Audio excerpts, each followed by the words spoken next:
Hello viewers, ভারতের সবথেকে বড় চোর নটওয়ারলাল বিহারের সিওয়ান জেলা, সেখান থেকে ৮০ কিমি দূরে জিরাদি গ্রাম।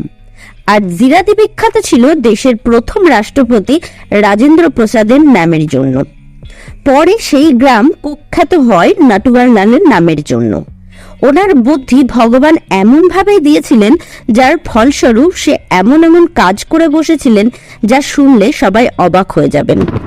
আজকে আমাদের ভিডিও থাকলো সেই সবচেয়ে বড় চোর নটওয়ারলালের ওপর। যারা আজকে আমাকে প্রথমবারের জন্য দেখছেন তাদের জন্য বলে রাখি, আমি মৌমিতা, আপনারা দেখছেন unboxing fact. Welcome to our channel. যারা এখনো আমাদের চ্যানেলটিকে সাবস্ক্রাইব করেনি তারা অবশ্যই সাবস্ক্রাইব করে দেবেন আর পাশে থাকা বেল আইকনটি অলে প্রেস করে রাখবেন। আর যদি এই ভিডিওটি আপনি ফেসবুকে দেখে থাকেন তাহলে আমাদের পেজটি অবশ্যই লাইক করে দেবেন। চলুন শুরু করা যাক আজকের ভিডিও। নটওয়ারলালের বাবা ছিলেন রঘুনাথ প্রসাদ শ্রীবাস্তব। তিনি রেলওয়ের এমপ্লয় ছিলেন এবং জিরাদিতেই বসবাস করতেন। আর এখানেই জন্ম হয় নটওয়ারলালের। ভিডিও শুরুতেই আমরা তাকে কুখ্যাত বলেছিলাম, কিন্তু এখনো তার নাম গ্রামে খুবই সম্মানের সাথে বলা হয়। তাকে মিস্টার নটওয়ারলাল বা মিথিলেশ বাবুও বলা হয়, কারণ তার আসল নাম মিথিলেশ শ্রীবাস্তব। যে জিরাদি রেলওয়ে স্টেশন থেকে ডক্টর রাজেন্দ্র প্রসাদ ট্রেন ধরে দিল্লিতে রাষ্ট্রপতি ভবন পৌঁছান, কিন্তু নটওয়ারলাল যখন ট্রেন ধরে তখন সে দেশের আলাদা আলাদা ৯টি জেলায় পৌঁছান। নটওয়ারলাল শেষ যখন তার গ্রামে আসে, সবাই বলে সে ৩টি গাড়ি নিয়ে আসে এবং গ্রামের সবার জন্য খাবার তৈরি করেন আর সবাইকে ১০০ টাকা করে দান করেন। সেই জন্য গ্রামে এখনো তাকে খুব সম্মানের চোখে দেখা হয়। ওনার প্রচুর কাহিনীর মধ্যে একটি হচ্ছে ১৯৯৬-এ তিনি যখন কানপুর জেলে বন্দী ছিলেন তখন চলতে পারতেন না। ওনার বয়স তখন 84। হুইল চেয়ারে থাকতেন। ১৫-২০ দিন মতো ওনার শরীর খারাপ ছিল। সেই জন্য তাকে দিল্লি এইমসে ভর্তি করার কথা ভাবা হয় এবং সেই মতো কোর্ট থেকে পারমিশন নিয়ে তাকে কানপুর জেল থেকে দিল্লি নিয়ে যাওয়া হয়। তার সাথে ছিলেন ৩ জন কর্তব্যরত পুলিশ তাকে দেখাশোনা করার জন্য। তাকে ট্রেনে শুইয়ে দেওয়া হয় এবং ২ জন পুলিশ কিছু কাজের জন্য ট্রেন থেকে নেমে যান আর একজনকে নটওয়ারলাল চা আনতে পাঠান। পরে ৩ জন পুলিশ যখন ফিরে আসে সবাই হতবাক হয়ে যান। ৮৪ বছরের নটওয়ারলাল তখন পালিয়ে গেছে। তারপর থেকে এখনো পর্যন্ত তাকে কেউ দেখেনি।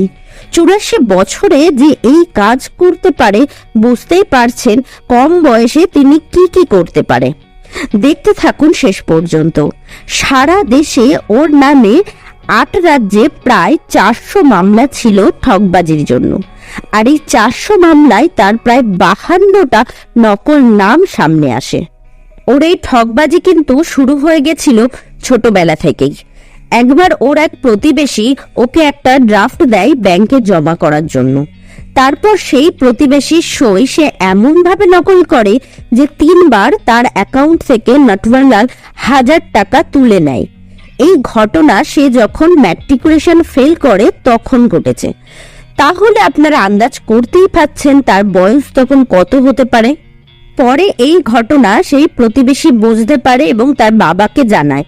বাবা প্রচন্ড মারে এবং সেই রাগে নটওয়ারলাল বাড়ি থেকে বেরিয়ে যায় এবং কলকাতায় এসে পৌঁছায়। সেখানে গিয়ে একটা ছোট্ট চাকরি করে এবং মালিকের মেয়েকে সাথে সাথে পড়াতে থাকে আর তার সাথে ওকালতির পড়াশোনাও করতে থাকে। নটওয়ারলাল তার মালিকের থেকে পড়াশোনার জন্য ফিস চায়, কিন্তু মালিক তাকে টাকা দিতে অস্বীকার করে। এরপর সে মালিককে সুতোর ব্যবসার লোভ দেখিয়ে প্রায় ৪.৫ লাখের মতো ফ্রড করে এবং সেখান থেকে পালিয়ে যায়। ও এই জিনিসগুলো করতে পারত কারণ ওর কিছু ট্যালেন্ট ছিল, কিন্তু সেই ট্যালেন্টকে সে সবসময় লোক ঠকানোর কাজেই ব্যবহার করত। যেমন ইংলিশে ভালো কথা বলতে পারা, কারোর সাইন চট করে নকল করে ফেলা, ছদ্মবেশ ধারণ করা, এই রকম। ও বেশিরভাগ ঠকবাজি সিগনেচার নকল করার মধ্যে দিয়েই করেছিল। ডিমান্ড ড্রাফটের মাধ্যমে সেই সময় সবচেয়ে বড় ঠকবাজি যেটা করেছিল সেটা এবার জানা যাক। তৎকালীন ফিনান্স মিনিস্টার এমডি তিওয়ারির নকল পিএ সেজে ও এই কাজটা করেছিল। এক বড় ঘড়ির দোকানে যায়, সেখানে গিয়ে সে বলে কাল কংগ্রেসের বড় নেতারা আসবেন, সেখানে এনডি তিওয়ারির পক্ষ থেকে রাজীব গান্ধীকে 90টা ঘড়ি পাঠাতে হবে এবং তার সাথে এও বলে ডেলিভারি এনডি তিওয়ারির দপ্তরের বাইরে নর্থ ব্লকে দিতে হবে। পরের দিন নটওয়ারলাল যায়, একটা ড্রাফট দোকানদারকে দেয় এবং ঘড়ি নিয়ে চলে আসে। দুদিন পর দোকানদার জানতে পারে যে ড্রাফটটা নটওয়ারলাল তাকে দিয়েছিল সেটা জাল ছিল।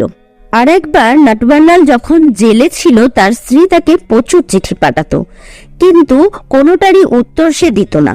অনেকদিন পর একটা চিঠি আসে, সেখানে লেখা ছিল লাঙল না দেওয়ার জন্য জমি সব শুকিয়ে যাচ্ছে। নটওয়ারলাল জানতো জেলে যে চিঠি আসে বা যায় সব জেলার সাহেব পড়েন। সেই মতো নটওয়ারলাল তার স্ত্রীকে এই চিঠির উত্তরে বলেন, আমার জমির ওই জায়গায় অনেক সোনা গহনা পোতা আছে, ওখান থেকে সোনা বের করে তুমি চাষের কাজে খরচ করো। এই চিঠি পৌঁছানোর আগেই জেলার সাহেব ফোর্স পাঠিয়ে পুরো মাঠ খুঁড়ে ফেলেন, কিন্তু কিছুই পান না। 15 দিন পর নটওয়ারলালের স্ত্রীর থেকে একটা চিঠি আসে, যেখানে জেলার সাহেবকে ধন্যবাদ জানানো হয়। আসলে এটা ছিল ফ্রিতে জমিতে লাঙল করিয়ে নেওয়ার একটা প্ল্যান। আরেকটি ঘটনা, কানপুরের এক আদালতে জজ সাহেব মিথিলেশকে জিজ্ঞাসা করে, মিথিলেশ তুমি এরকম ভাবে লোকের থেকে টাকা নাও কি করে? তখন জজ সাহেবের থেকে নটওয়ারলাল একটা 1 টাকার কয়েন চান। জজ সাহেব তাকে 1 টাকার কয়েন দেন। তারপর নটওয়ারলাল সেই টাকা পকেটে ঢুকিয়ে বলে, বাস এইভাবেই লোকের থেকে পয়সা চাই আর আমায় দিয়ে দেয়। তারপর আদালত থেকে বাইরে আসার পরেও জজ সাহেবকে কিন্তু সেই পয়সা ফেরত দেয়নি। তার ঠকবাজির মধ্যে সবচেয়ে উল্লেখযোগ্য হলো একবার সংসদ ভবন বেচে দেওয়া, একবার রাষ্ট্রপতি ভবন বেচে দেওয়া, 2বার লাল কেল্লা আর 3বার তাজমহল বেচে দেওয়া।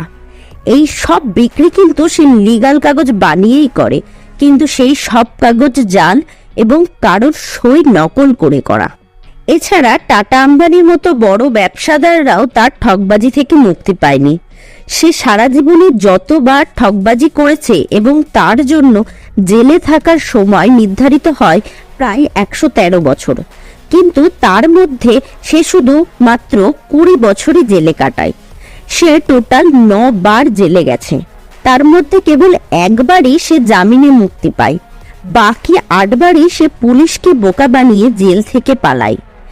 একবার ইউনিটিউডের এক সাক্ষাৎকারে সে জানিয়েছিল আসলে সে পালায় কারণ পুলিশের লোক নিজেই তাকে দরজা খুলে দেয়। এরপর 2009 সালে নটওয়ারলালের উকিল জানায় নটওয়ারলালের মৃত্যু হয়েছে, ওর উপর যা কেস রয়েছে সব তুলে নেওয়া হোক। তার পরিবার থেকে জানানো হয় দিল্লি স্টেশন থেকে পালানোর পরই নটওয়ারলালের মৃত্যু হয়। এর আসল প্রমাণ কিছু নেই, কিন্তু খবর শুনে ধরে নেওয়া হয় তিনি মৃত। এরপরই আদালত তার ওপরে করা সমস্ত কেস তুলে নেয়।